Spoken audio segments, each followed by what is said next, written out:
Welcome back to Quid Pros Quo. I'm Rin. And I'm Issa. And this week we're going to be talking about writing queer characters. I'm super excited for this episode. Me too. We've been discussing it for a long time. This is like one of the first episodes we conceptualized. I don't know why it took us so long to get to it, but that's just where it fell in our episode list because we were trying to prioritize certain things for NaNoWriMo. And we're finally like getting to do whatever we want with our own podcast. So that's so funny how that works. Yeah. Okay. So my first piece of advice, and this is going to sound harsh at first, but I swear it's not, and I will explain it more, and it will sound less harsh, hopefully.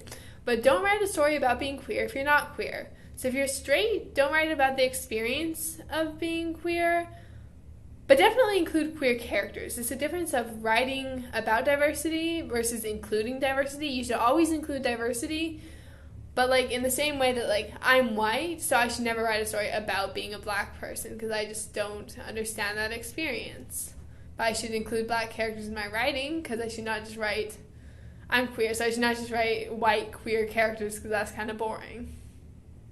Well, it's not as boring as it could be. I could be straight. Within the market, you know, that definitely is more interesting than your run-of-the-mill middle-grade fantasy. Exactly.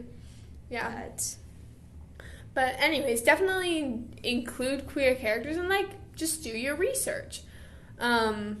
We have one website to recommend that it's been recommended to me several times. I've never used it because they're always like, oh, you're going to write the story about being, like, queer? You should check out writingtheother.com.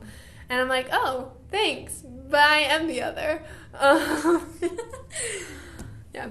Anyways, I'll let you talk because I've been talking for a bit. Oh, man. Okay. Well, yeah, I would definitely say as far as resources go, so if you're turning to this episode specifically to get, you know, a play-by-play of writing, you know, a gay man in the 1920s, you're not going to get that. And I think the same goes for any resource that you pick to use. Yes. We were talking about this right before we recorded, but I feel like, you know, there are a lot of popular writing resources for writing perspectives that aren't your own. Whether that is queer, you know, writing color, writing, you know, from different countries, nationalities, religious backgrounds. Like, there is so much, and, you know, no one person can be all of those at the same time. Physically, mentally, impossible. But, you know, there are a lot of resources that have been compiled, and yet those resources are not from one omniscient perspective. They're still from one perspective, or a collection of singular perspectives. And you know what, like, at the end of the day, with resources, you kind of have to use your judgment and understand that they are not all going to be nuanced, and that there is no one right way to write a queer character in our case for this episode. But yeah. One thing you said right before the episode, before we started recording, and I wish we had recorded the earlier conversation because it was so good, but you said there's no one ideal representation, and I thought that was really good. It's true. It's like, do you think that every lesbian experience can be boiled down to one representation? No. If you do, I mean, that sounds like don't a know you what problem. To say. I don't know what to say, honestly. You that problem. You know, that runs a little deeper than, you know, than what we can deal with. But yeah, if you think any one experience can be boiled down to one ideal, perfect representation, that's just wrong. That's just straight up false. Because life is not that simple. It's not, and there are so many people who come from a variety of backgrounds, who live their lives in different ways, who, like, even siblings who might be, like, maybe they're both gay, and they were raised in the same family, same background, they are not going to experience that the same way. Yeah, they're not going to. They're not. Yeah. And especially because, like, life just shows such different things to us, because, like, I think about, like, me and my siblings, because two of my siblings are also queer, but they have such broadly different experiences than I do. Like, I go to a religious university. My older brother, who is gay, does not go to university, or he might be taking online classes now, but he doesn't have the traditional university experience that my younger sister. And that impacts in different ways. Exactly. And my younger sister is at a secular university, and she's having a blast, and I'm maybe not having such a blast at being queer at my religious university, but that's a story for another time. A story for another time. But anyways, no, that is a good example of how, even people from very similar backgrounds will have different experiences. Still not experience it the same way. Because they're different people. That's true. That is so true. Like, I know other non-binary lesbians, but we just have such different experiences because we're different people.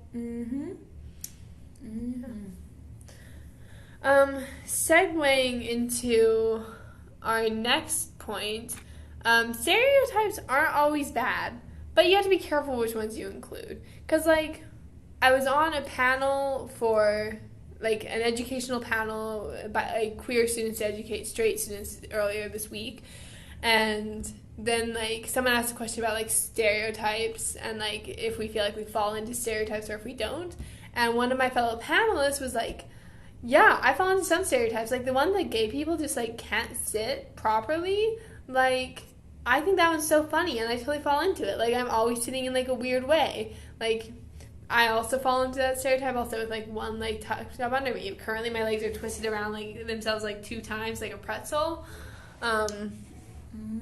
So that's, like, a funny stereotype to include. But, like, you probably should include,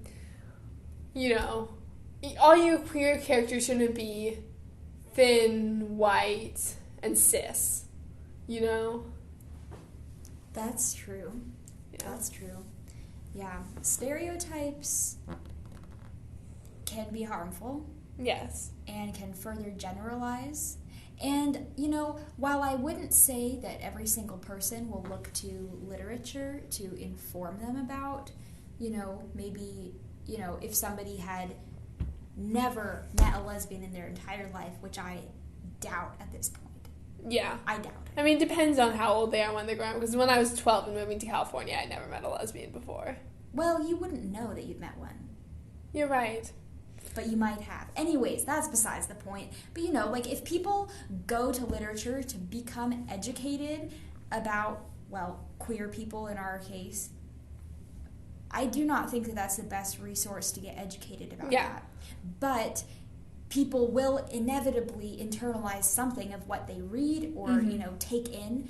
And so you could say that there is some responsibility on the part of the creator, the writer, the artist, whatever, to make sure that they're not only including stereotypes. Yes. Like, if you have a broad cast of queer characters and, who are also, there like, are some ethnically stereotypes diverse.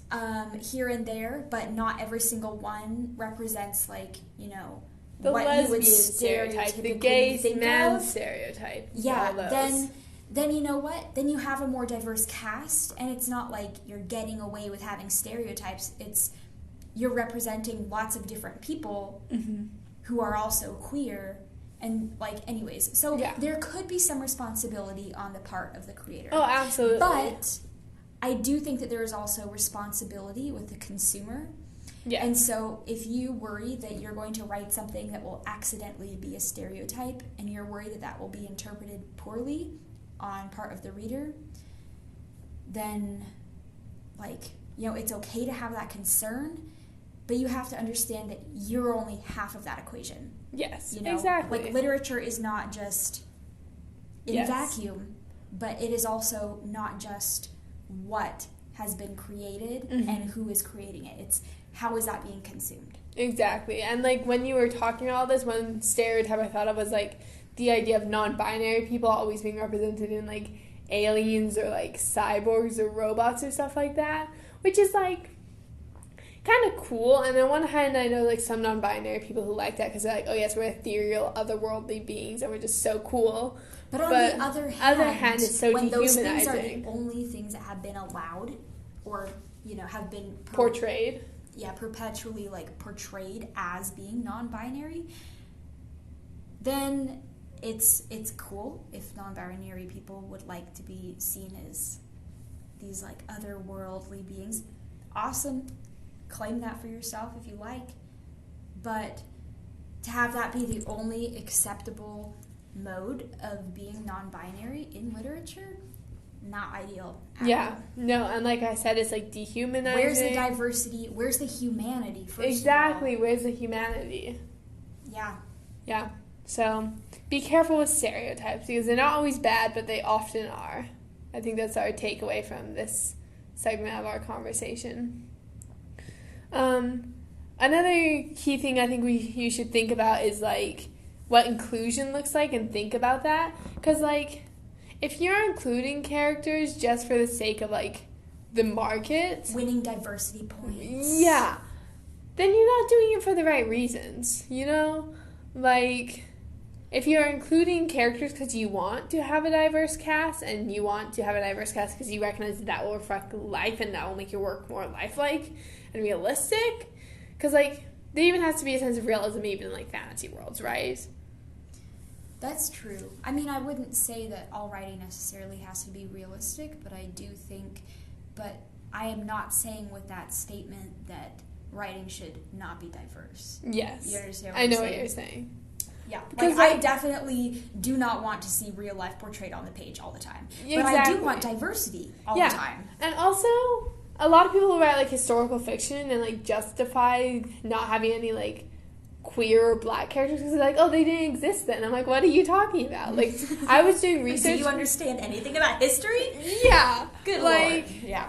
I was doing research for my Alice in Wonderland story that I published, and I learned that there was actually like, because Britain colonized India and they brought like Indian people back to Britain with them, there was actually a lot of diversity in like the Victorian era. So like one of my characters is Indian. Like I don't like specifically say anyone is British or anyone is Indian because most of the story takes place in Wonderland, but in all my character sheets she's like brown skin, just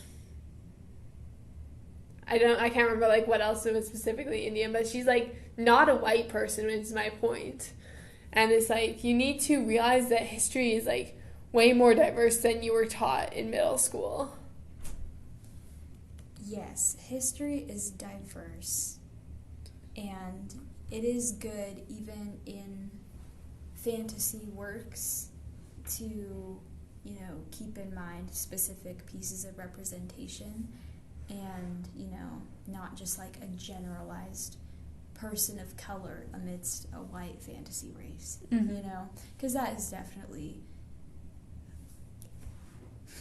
well, to your words earlier, A, not realistic, B, unsatisfying. Yes. Super unsatisfying, and really a disservice.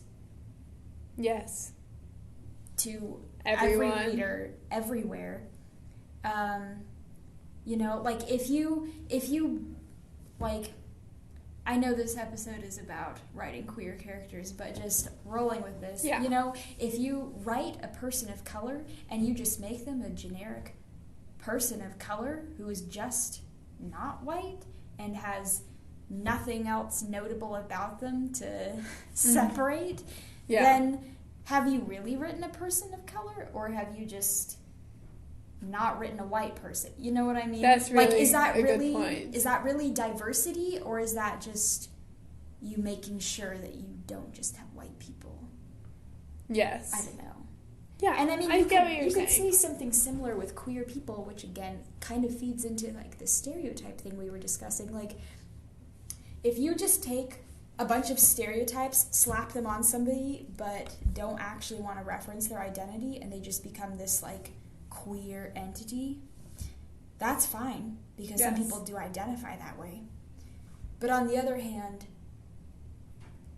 you're just really calling attention to the not straight part. Yeah. Like, and are you writing? It doesn't feel genuine at that point. It just feels like you tried to make something queer without really committing to. Yeah, it's like, are you writing a, quote, queer experience, or are you writing a queer experience? If that makes sense. I hope the emphasis comes across in the video.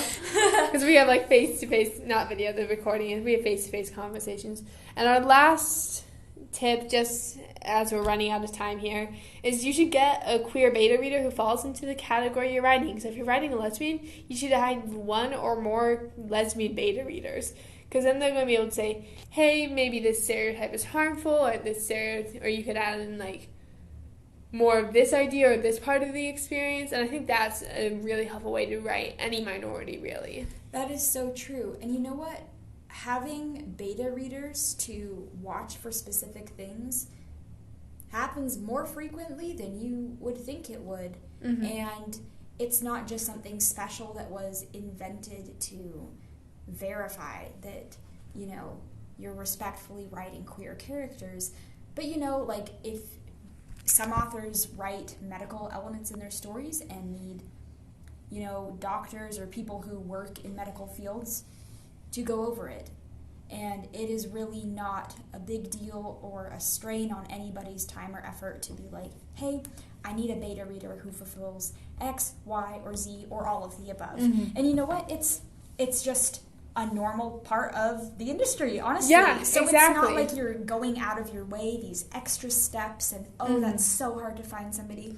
You can find someone. Yeah, like when we took the Brandon Sanderson lecture at our university last year, I remember he talked about, like, finding a beta reader who's, like, you know, an engineer or something. If you're writing a lot of engineering, like he was in his, like, space book. So, like, yeah, it's just part of the industry. All around, like, religious characters who you might not be Of that as religion. familiar. Like, yes, research can get you far, but having a first-hand experience will get you farther. That is so true. And I have one last parting thought that I have Of course. remembered and forgotten at different points during this discussion. Okay, go so for it many before times. you lose it. Yes, before I lose it, I would like to point out that when you are including a queer character, oh my gosh. Character.